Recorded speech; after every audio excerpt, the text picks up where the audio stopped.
3 महीने पहले जीतन राम मांझी ने कहा था कि नीतीश का साथ छोड़कर कहीं नहीं जाएंगे, लेकिन आज अचानक उनके बेटे संतोष सुमन ने नीतीश सरकार से इस्तीफा दे दिया। 23 जून को होने वाली विपक्षी दलों की बैठक से पहले संतोष सुमन का इस्तीफा महागठबंधन के लिए झटका माना जा रहा है। कहा यह भी जा रहा है कि शायद मांझी का अगला ठिकाना बीजेपी होगा। जिनका मनवा में तो हमने रख ले ये कि अब मुख्यमंत्री ना कहिए,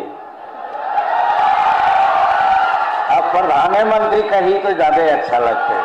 कसम खाते रहे कि हर हालत में हम नीतीश जी के साथ रहेंगे।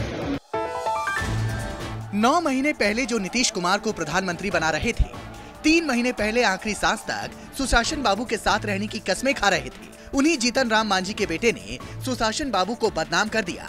सुबह सुबह ही नीतीश सरकार को सलाम कह दिया कि इस जंगल में बहुत तरह के लोग रहते हैं, शेर भी रहते हैं, छोटे जानवर भी रहते हैं, उनको पकड़ने की कोशिश किया जाता है, सब बच जाता है, हिरन भी बच के निकल जाता है। हम लोग बच रहे थे आज तक, आज ऐसा लगा कि नहीं बच पाएंगे, इसलिए अलग हो गया।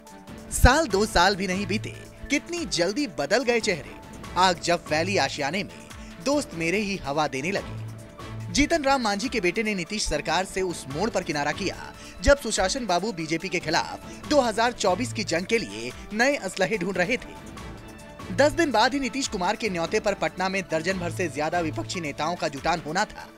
राहुल खड़गे, केजरीवाल, ममता बनर्जी, हेमंत सोरेन और स्टालिन सरीखे नेता नीतीश की दस्तरखान पर बैठने वाले थे। मांझी के बेटे ने पार्टी का वजूद बचाने का फसाना ढूंढ लिया, नीतीश के खिलाफ विलय का दबाव बनाने का बहाना ढूंढ लिया।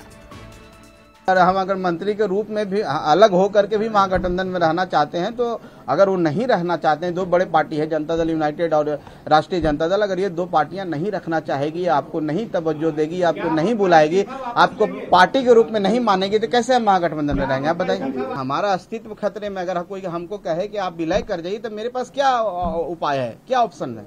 आप क्या करते हैं मेरे जगह पर रहते? तो ये मांगने का और दबाव का नहीं है। हम तो आखिरी कोशिश करेंगे।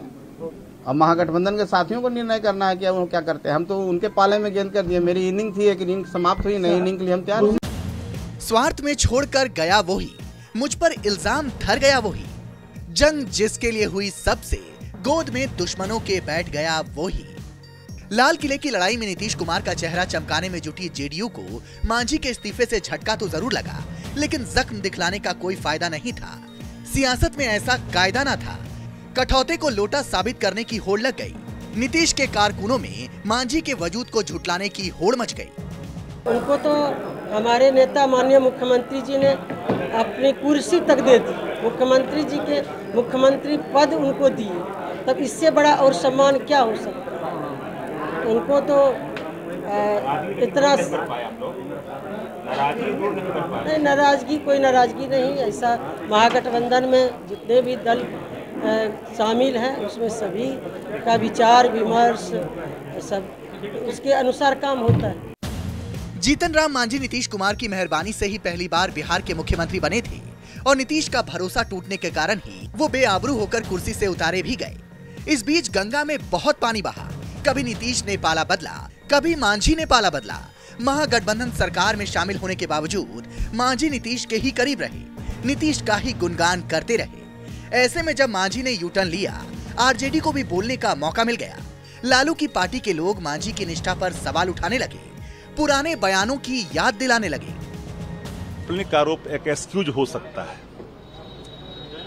2014 में जब मुख्यमंत्री बनाए थे जीतन राम मांझी को नीतीश जी, तो उनका फैसला था नीतीश जी का। 15 में जब छोड़ दिए थे तो मांझी जी का फैसला था। हमारे साथ भी रहे, एमएलसी बने सुमन जी, ये फैसला मांझी जी का था। एनडीए के पार्ट रहे, वह भी फैसला मांझी जी का ही है। नीतीश जी को हम नहीं छोड़ेंगे कसम खाते, वह भी फैसला उन्हीं का है। लेकिन जब कोई फैसले राजनीतिक मूल्यों को या अपने आभा को तिलांजलि कर दे, तो एक सवाल खड़ा होता है। वो जमात जब मुख्यमंत्री बन के आप जाते हैं किसी मंदिर में, निकलने के बाद आप उस मंदिर को धो दी जाती है, और उसी जमात के साथ जाने का अगर कोई एक्सक्यूज ढूंढते हैं, तो वह आपका फैसला है। और आपके आने से अगर सुकूनियत का भाव ना हो, तो जाने से गम हो, ऐसा नहीं होता। पिछले रुत से नीतीश के खिलाफ रार छिड़े चिराग पासवान को भी मांझी के इस्तीफे ने ताकत बख्श दी। चिराग ने इसे नीतीश के अस्वीकार का आगाज कह दिया। इतिहास गवाह रहा है कि मुख्यमंत्री नीतीश कुमार जी पे जब जब जो भी कोई आस्था जताते हुए उनके पास वापस गया है तो वहां पर उन्हें सिर्फ धोखा और निराशा ही हाथ लगी है।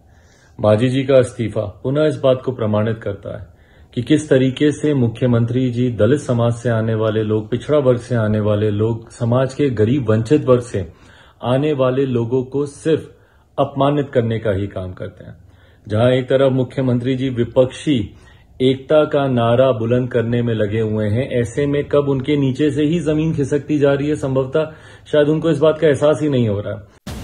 बीजेपी मांझी के बेटे के इस्तीफे से फूले नहीं समा रही, लेकिन दूध की जली बीजेपी फूंक फूंक कर कदम रख रही है।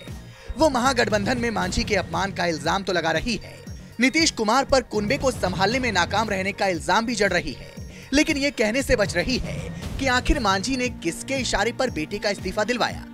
क्या मांझी को बीजेपी का ऑफर पसंद आ गया? देखिए, महागठबंधन का हाल यही हुआ है कि सब बिछड़े बारी बारी, और गरीबों की पार्टी है, उसने साथ छोड़ दिया तो बैठक से पहले ही बड़ा झटका महागठबंधन को लग गया है।